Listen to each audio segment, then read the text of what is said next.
Hi, welcome back to my channel. Again, my name is the Catholic Reader, and I read Catholic books and Catholic articles and other contents of the Catholic Church for those who wants to grow deep in their Catholic faith but don't have the stomach to read. Today, we continue with reading our first book, that is Rome Sweet Home, A Journey to Catholicism, of Scott and Kimberly Hahn.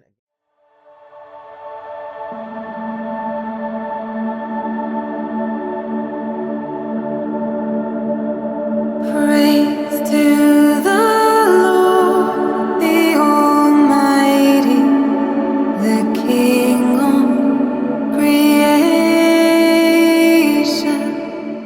In our first video, we read the foreword by Peter Kreeft. Today, we go straight to the meat. That is the first chapter, but I guess we have to read the preface as well because it's also as meaty as the content itself. So let's read the preface first. The late Archbishop Fulton Sheen once wrote, "There are not over 100 people in the United States who hate the Roman Catholic Church. There are millions, however, who hate what they wrongly believe to be the Catholic Church." Both of us once thought that we belonged in the former group, only to discover that we were really in the latter. But once we saw the distinction and where we really were, it slowly became apparent that we didn't belong to either group. By then, we were well on our way home. This book describes that journey. It is a narrative of how we discovered the Catholic Church to be God's covenant family. Our focus in this book is on how the Holy Spirit used Scripture to clear up our misconceptions. We have not attempted to deal with all the misconceptions that others may have. By God's grace, maybe someday we can write a book with that in mind. This story could not have been written except for Terry Barber of St. Joseph Communications, West Covina, California, who generously provided a notebook computer along with many different tapes of her talks for Kimberly to transcribe and edit into a readable form. Incidentally, she did all of her work upstairs where 3 children and a toddler were roaming about, while Scott was tucked away in a quiet corner of the basement working to complete his doctoral dissertation, Kinship by Covenant. By his own admission, Scott's authorial absenteeism accounts for whatever obtuseness remains. G.K. Chesterton once said, "If something is really worth doing, it's worth doing badly." That explains our reason for and consolation in taking the risk to share our journey in print at this very busy time of our lives. Scott and Kimberly Hahn, Feasts of Saints Peter and Paul, June 29, 1993.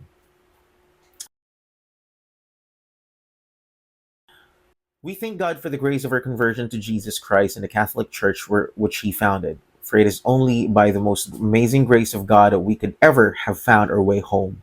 I, Scott, thank God for Kimberly, the second most amazing grace in my life. She's the one whom God used to reveal to me the reality of His covenant family. And while I am enthralled with the theory, Kimberly puts it into practice, joyfully serving as the channel for God's third most amazing graces, Michael, Gabriel, Hannah, and Jeremiah. The Lord has used these 4 named graces to help this bumbling biblical detective, or the Columbo of theology, crack the case of Catholicism by coming home. In truth, the journey began as a detective story, but soon it became more like a horror story, until it finally ended up as a great romance story when Christ unveiled His bride, the Church.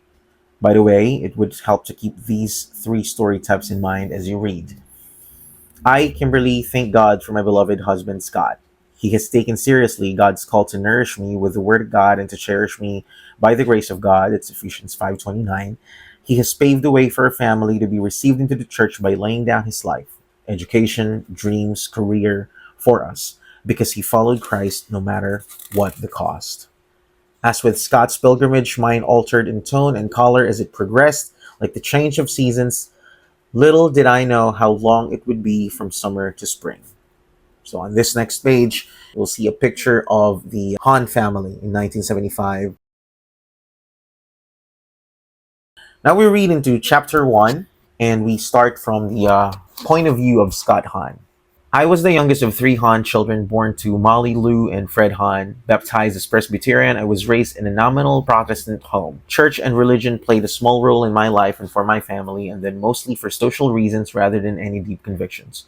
I recall the last time I ever attended our family's church, the minister was preaching all about his doubts regarding the virgin birth of Jesus and his bodily resurrection. I just stood up in the middle of his sermon and walked out. I remember thinking, I'm not sure what I believe, but at least I'm honest enough not to stand up and attack the things I'm supposed to teach. I also wondered, why doesn't the man just leave his ministry in the Presbyterian church and go wherever his beliefs are held? Little did I know that I had witnessed a portent of my own future. Whatever I did it with passion, whether right or wrong. A typical teenager, I lost all interest in the church and became very interested in the world. Consequently, I soon found myself in deep trouble. Labeled a delinquent, I had to appear in juvenile court. Faced with year-long sentence to a detention center for a variety of charges, I barely lied my way out of the sentence and onto 6 months of probation instead. Unlike my best friend, Dave, I was scared of where things were headed. I knew things had to change. My life was headed downhill fast, and I was out of control. I noticed that Dave was nonchalant. I knew that he was a Catholic, but when he boasted about lying to the priest in confession, I thought I'd heard it all. Talk about hypocrisy. All I could say was, Dave, I'm sure glad that I'll never have to confess my sins to a priest.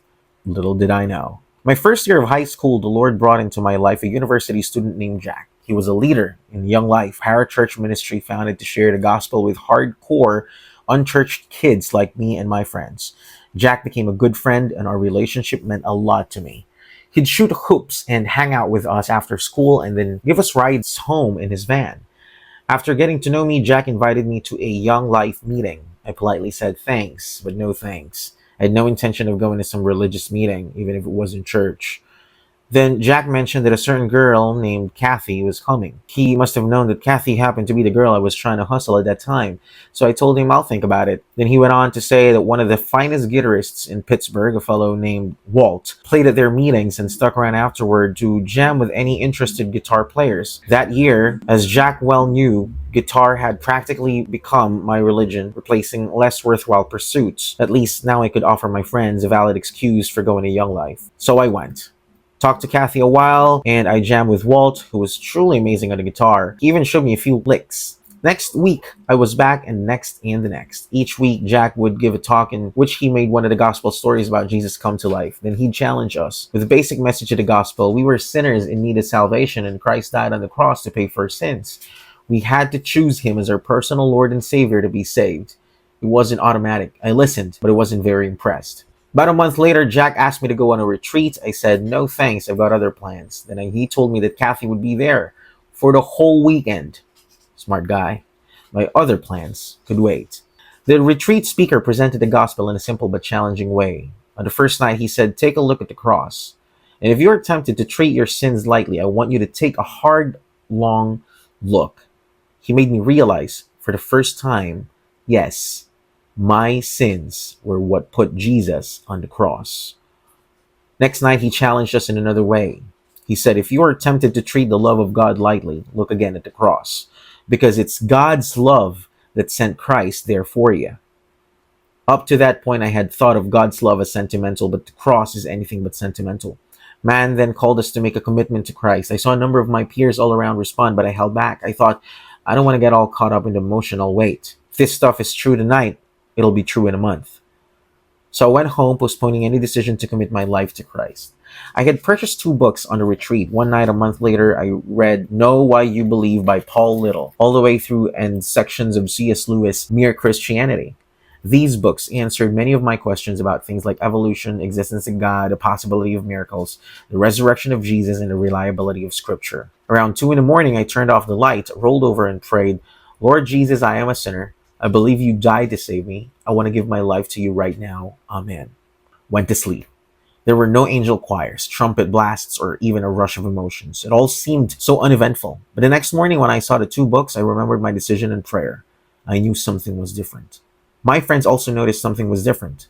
My best friend Dave, who was one of the most popular kids in school, found out I wasn't willing to do dope anymore. He took me aside and said, Scott, no offense, but we don't want you hanging around with us anymore. Me and the guys think you're a narc. I said, come on, Dave. You know I'm not a narc. Well, we don't know what you are, but you've changed and we don't want you around anymore. Have a nice life. And off they went. I was stunned.